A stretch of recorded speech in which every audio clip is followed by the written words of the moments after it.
सुप्रभात बच्चों, आज हम पढ़ेंगे पाठ 14 देवताओं का अंचल कुल्लू। यह एक यात्रा वृत्तांत है।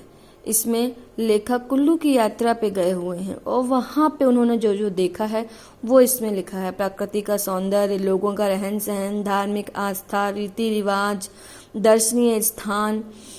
कुल्लू का नाम देवताओं का अंचल इसलिए पड़ा है क्योंकि यहाँ असंख्य देवी देवता और विभिन्न प्रकार के जो ऋषि मुनि थे यहाँ निवास करते थे और पूजे जाते थे। चलिए हम पाठ पढ़ते हैं।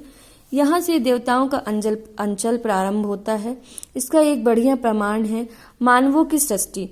मोटर को देवताओं की सृष्टि मानव के पीछे पीछे चलना पड़ता है। मंडी से कुल्लू प्रदेश में जाते समय व्यास नदी के रस्सी के झूलना पुल से पार, एक रस्सी का झूलना पुल बना है, उससे व्यास नदी को पार करना पड़ता है। उस नदी से लारी जाना काफी खतरनाक है। लारी 4 मील की रफ्तार से तेज ना चले, अर्थात जो गाड़ी है वो 4 मील से ज्यादा तेज ना चले उस झूले में, नहीं तो झूले के टूटने का डर रहेगा। तो पुल पर एक चौकीदार रहता था जो अपने गले में एक तख्ती टांगे रहता था। बड़े बड़े अक्षरों पर लिखा रहता था सिर्फ 4 मील की रफ्तार से ही चले, और चौकीदार की अनुमति के बिना कोई उस लारी के आगे के पार नहीं जा सकता था। 10 बजे करीब लेखक कह रहे हैं हम लोग औट पहुंचे। यहाँ से एक सड़क शिमला जाती थी। पहले यह मार्ग पैदल चलने वाले साहसी लोगों के लिए बड़ा भारी आकर्षण था, लेकिन अब पक्की सड़क बन जाने से शिमला के जो फैशनेबल सैलानी हैं, मतलब जो शिमला में रहने वाले लोग हैं, वीकेंड अर्थात सप्ताह का जो आखिरी दिन बिताने के लिए वो यहाँ अपनी अपनी पक्की सड़क बन जाने से लोगों को सुविधा हो जाती है। तो अपनी अपनी मोटर में बैठकर लोग सीधे मनाली आ जाते हैं। वीकेंड मनाया और घूमा और चले गए। कुछ आगे से एक मार्ग मणिकर्ण जाता है। मणिकर्ण एक तीर्थ स्थान है जहाँ गर्म पानी के कई सोते पाए जाते हैं। सोते अर्थात स्रोत। उनकी उष्णता अलग अलग है। कोई नहाने के लिए ठीक है, किसी में चावल भी उबाले जा सकते हैं, अर्थात इतना गर्म पानी रहता है कि आप कच्चे चावल की पोटली वहां डालो तो वह चावल पक जाता है। व्यास नदी के किनारे सुंदर किंतु कहीं कहीं खतरनाक सड़क पर बढ़ते हुए हम लोग 12 बजे कुल्लू पहुंच गए। लेखक 12 बजे कुल्लू पहुंच गए। कुल्लू प्राचीन हिंदू सभ्यता का क्या है, गहवारा है। प्रत्येक कस्बे और ग्राम के अपने अपने देवता होते हैं। स्वाभाविक है, हर जगह अपने अपने देवता पूजे जाते हैं। अपने अपने मंदिरों में बैठे हुए लोगों की पूजा पाते हैं। साल में एक बार अपने अपने रथों में निकलकर वे कुल्लू के रघुनाथ मंदिर में उपासना के लिए जाते हैं। उनकी सवारी निकाली जाती है और वो राम जी के मंदिर में जाते हैं।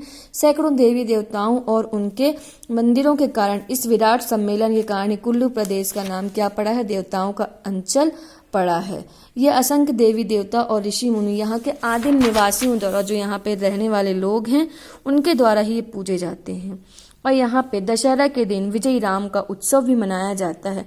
आसपास के सब देवी देवता रथों में बिठाकर लाए जाते हैं, रथ में बिठा लिए जाते हैं। और विराट उत्सव में ऐसा सुनने में आया है कि हजार की संख्या तक देवी देवता यहाँ शामिल होते हैं। मतलब मंदिरों से उनकी प्रतिमाएं उठा उठाकर यहाँ तक लाई जाती हैं। कुल्लू प्रांत में व्यास कुंड तथा व्यास मुनि के वशिष्ठ आदि ऋषि मुनियों के स्थान है और पांडवों के मंदिर भी हैं यहाँ पे। भीम की पत्नी हिडिंबा देवी भी पूजी जाती हैं यहाँ पे। सबसे बढ़कर महत्वपूर्ण बात यहाँ है कि वहां पर मनु ऋषि यानी मनु भगवान का भी एक मंदिर है। शायद भारत में एकमात्र ऐसा स्थान है, केवल एक ही यह स्थान है जहां मानवता का यह स्वयंभू आदिम प्रवर्तक मंदिर प्रतिष्ठित होकर पूजा जाता है, कि किसी मनुष्य का मंदिर बनाया गया हो। दशहरे के अवसर पर यहाँ पर बहुत भारी मेला लगता है। साल भर व्यापार केवल एक ही दिन में हो जाता है। बाहर से आए हुए जो यात्री हैं वे अंग्रेजी देसी दुकानों और कुछ होटलों, पंसारी हाट की बात अलग है। इसलिए यहाँ पे जो ग्राहक और विक्रेता दोनों ही बड़ी उमंगे लेकर आते हैं। बेचने वाले बेचते हैं, खरीदने वाले खरीदते हैं।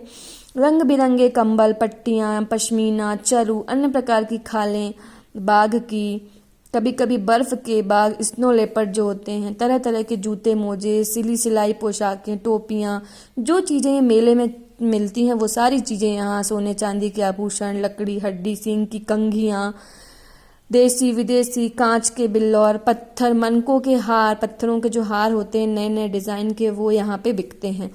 दिन भर में हजारों की संपत्ति हाथ बदल लेती है, अर्थात एक हाथ से दूसरे हाथ में चली जाती है। तमाशे होते हैं, नाच गाना होता है, गाना बजाना होता है और जगमगाती है रोशनी।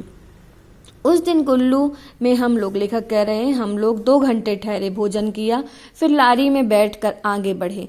मनाली देवताओं के अंचल का ऊपरी छोर कुल्लू से 30 मील दूर है। अध बीच कटराई की बस्ती है। आधे रास्ते में एक कटराई नामक बस्ती है। कटराई से चलकर मोटर क्लाथ होती हुई मनाली पहुंची। मनाली या मुनाली, यह मुनाल नामक पक्षी से पाया गया है। ये जो नाम है, मुनाल नामक एक पक्षी था, वह फेजेंट जाति का हिमालय का यह पक्षी अत्यंत सुंदर होता है। इसके संबंध में यहाँ कई किंवदंतियां अर्थात कई लोकोक्तियां सुनने में आई हैं, लेकिन मैदानी भाग में रहने वाले लोग मनाली को सेबों के कारण ही जानते हैं। सेब और नाशपाती के लिए मनाली शायद यहाँ संसार में सबसे बढ़िया स्थान है। यहाँ के सेब बहुत ही मीठे होते हैं। मनाली की 2 बस्तियां हैं, एक तो बाहर से आकर बसे हुए लोगों द्वारा बनाए हुए बंगलों और बाजार वाली बस्ती जो दाना कहलाती है, और दूसरी करीब मील भर ऊपर चढ़कर खास मनाली गांव की है जो दाना तक जाती है। सड़क के किनारे व्यास नदी के रोहतांग की जोत से लाहौल जाती है। मार्ग में 2 मील दूर वशिष्ठ जी का मंदिर है, वह वशिष्ठ कुंड भी है। वहां वशिष्ठ ऋषि तपस्या करते करते कहते हैं पाषाण अर्थात पाषाण की मूर्ति बन गई थी। उसी पाषाण मूर्ति को पूजा जाता है। यहाँ पानी में गंधक की मात्रा भी काफी है। यह स्वास्थ्य के लिए भी बहुत